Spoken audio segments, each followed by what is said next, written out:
श्री गुरु चरण सरोज रज, निज मन मुकर सुधार। भरणउ रघुवर विमल जस, जो दायक फल चार।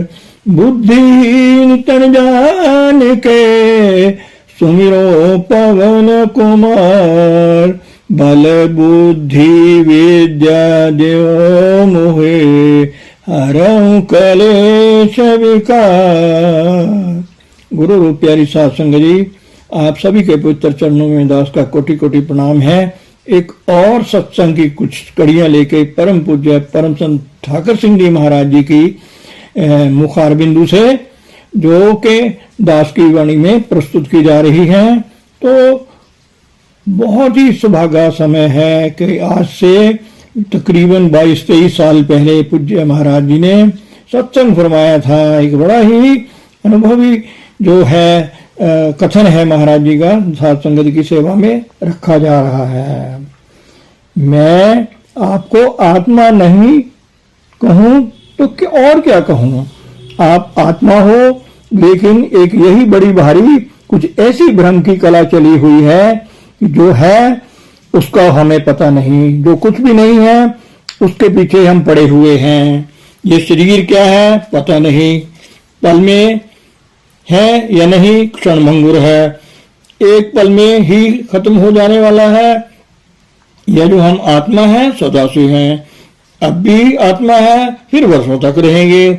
आत्मा का आद अंत नहीं है, ना इसका कोई जन्म है, ना कोई मौत है, ना बच्चा है, ना बूढ़ा है, ना इसको कोई कमजोरी है। यह सदा पूर्ण है, अजर है, अटल है, अविनाशी है, अमर है, पूर्ण। जैसे आपका परमेश्वर परमात्मा सच्चिदानंद भगवान है, वैसे आप भी सत्य हो, चेतन हो और आनंद रूप हो।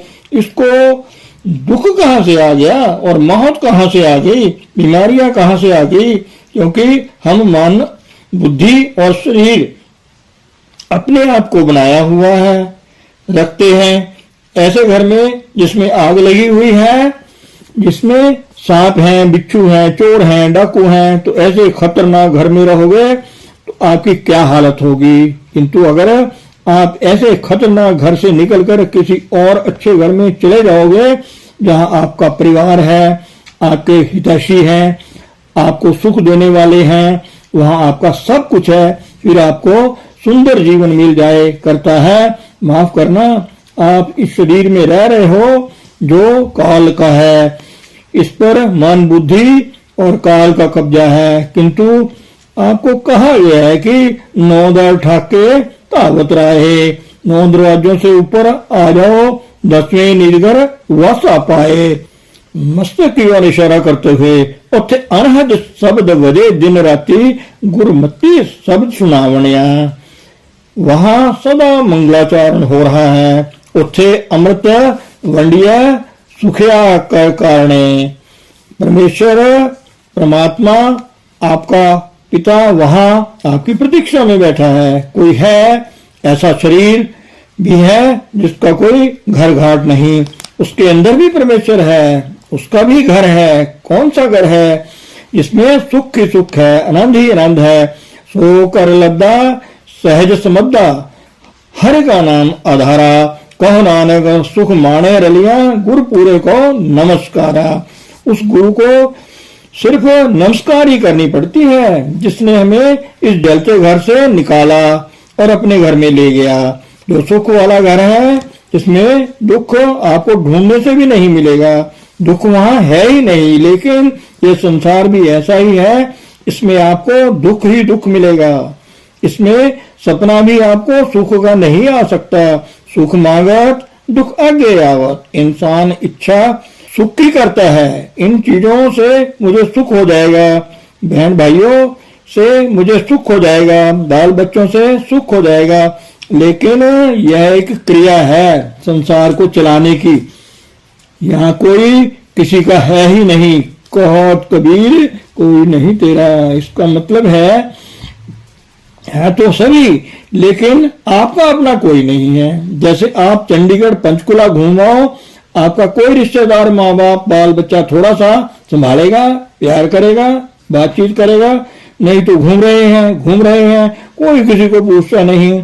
इसलिए महापुरुष कहते हैं, कहत कबीर कोई नहीं तेरा, कोई थोड़ा सा सुने, हमदर्दी रखे और उसमें कोई समर्था भी हो, आपसे प्यार करने वाला हो, आपके दुख दूर करने वाला हो, ऐसा कोई नहीं है। तू भी अपने घर में पहुंच जा।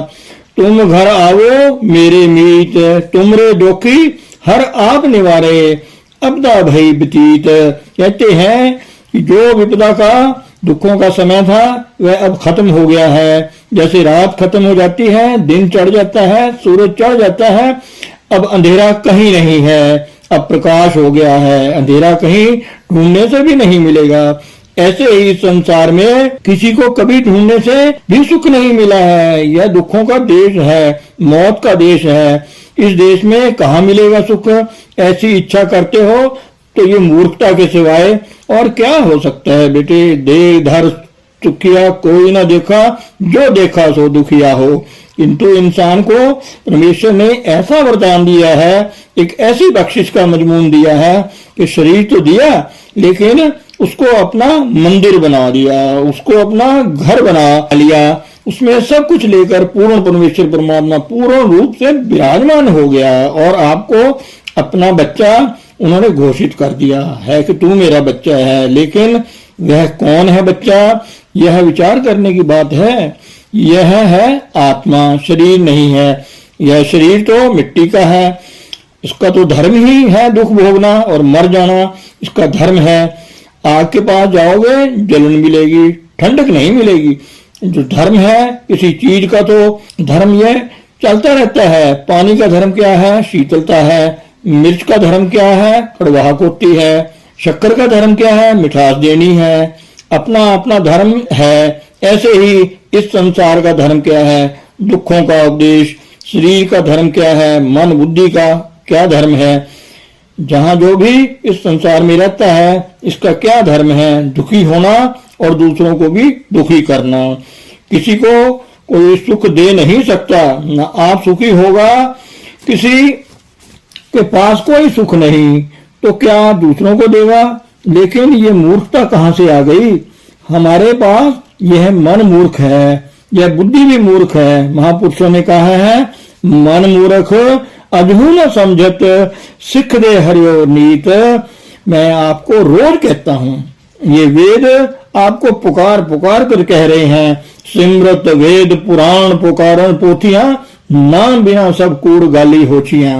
खाली बर्तन है, उसमें से क्या ले लोगे? कुआं खाली पड़ा है, उसमें से पानी नहीं है, प्यासा वहां जाएगा तो क्या ले लेगा वहां से?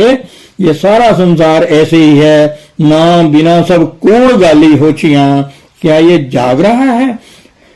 अभी बच्चों ने शब्द पढ़ा था, सोए रहे प्रभु खबर न जाने, भोर भया बहुरी पछतानी। ये पछतावा जो है बहुत खतरनाक हो जाएगा, क्योंकि आगे रात्रि आ रही है। अब जो दिन जिसमें हम अपना कुछ बना सकते हैं, आपको अपना घर दे दिया है और उसमें जाने का रास्ता भी दे दिया है। अगर आप उसी घर में नहीं जाते और बाहर बाहर घूम रहे हैं तो समय ऐसा आता है कि वहां से आपको कोई उठाकर ले जाएगा। उस समय से पहले कि आपको कोई उठाकर ले जाए और ऐसी गुलामी में डाल दे, ऐसे कुएं में डाल दे जिसमें से निकलने का कोई साधन ना हो, आप अपने घर में दाखिल हो जाओ, जहाँ कोई नहीं पहुंचेगा, जहाँ कोई दुखी, कोई दुश्मन, कोई पराया नहीं है, आ ही नहीं सकता। वहां एक पहरेदार है, मालिक है, बैठा है, आपका पिता परमेश्वर परमात्मा।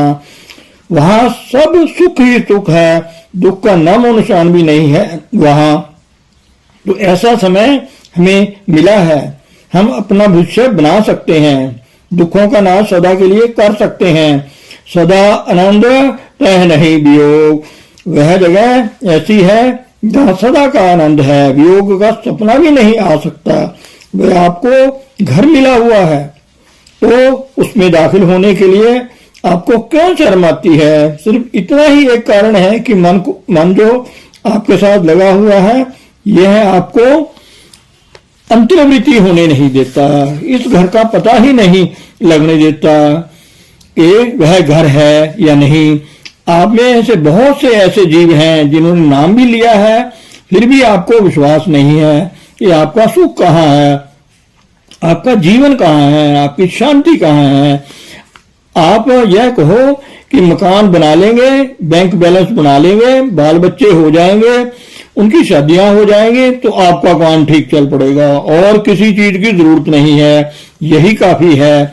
आपके मन में यही ख्याल है, लेकिन यह नहीं पता कि सारा संसार जो है धोखा है, इसमें कुछ नहीं है। और जब यह इंसान इस संसार से जाता है, जिसको कहता है ये मेरा है, ये मेरा है, ये काया भी कुछ भी साथ नहीं जाता, खाली हाथ जाता है, बड़ा परेशान होकर जाता है और आगे परेशानी बनी ही रहती है। क्योंकि यहाँ पर कमाई करने का समय था, कमाई किया कि अपने घर में दाखिल हो जाओ, बस यही कमाई है। ये जो मन है उसकी ना मानो, गुरु की मानो। मन की मत त्यागो हरिजन, हुक्म बूझ सुख पाइए।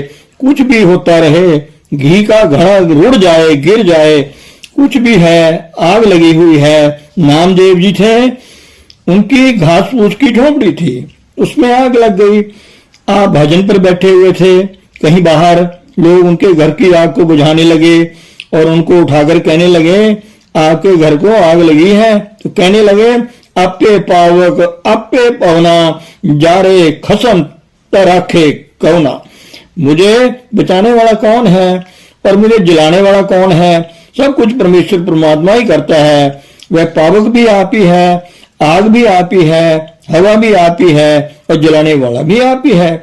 और अगर उसकी मंशा यही है तो उससे बचा भी कौन सकता है? वह समर्थ है, जो करना चाहता है वो करेगा और वह जो करता है मेरे फायदे के लिए करता है। मुझको विश्वास है कि परमेश्वर मेरा है और वह जो करेगा मेरे लिए ठीक ही करेगा, गलत नहीं करेगा।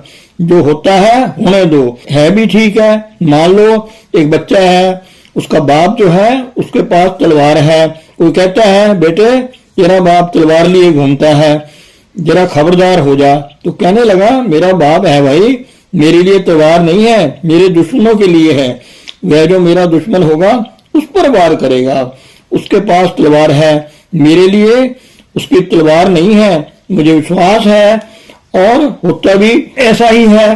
भाव है वह ऐसा पिता होता है जिस पर विश्वास किया जा सकता है। मान लो दुनियादार माता पिता पर शायद आप विश्वास ना कर सको या अपने बच्चों पर भी ना कर सको, ऐसी उदाहरण आपको मिलेगी। हिरण्य कश्यप जैसा बाप अपने बेटे को कत्ल करने के लिए हाथ में तलवार लेकर पूरा जोर लगा रहा है, लेकिन बचाने वाला भी है, उसने बचा भी लिया। असल बाप कौन हुआ? वह जो बचाने वाला है। उस पर कभी यह आस नहीं की जा सकती कि वह अपने बच्चे का कभी भी किसी हालत में भी कितने भी हम अवगुण कर लें, वह कभी चितारता नहीं है। अवगुण को ना चितारे पति पावन, हर बिरद सुदाए इको तिल नहीं भले।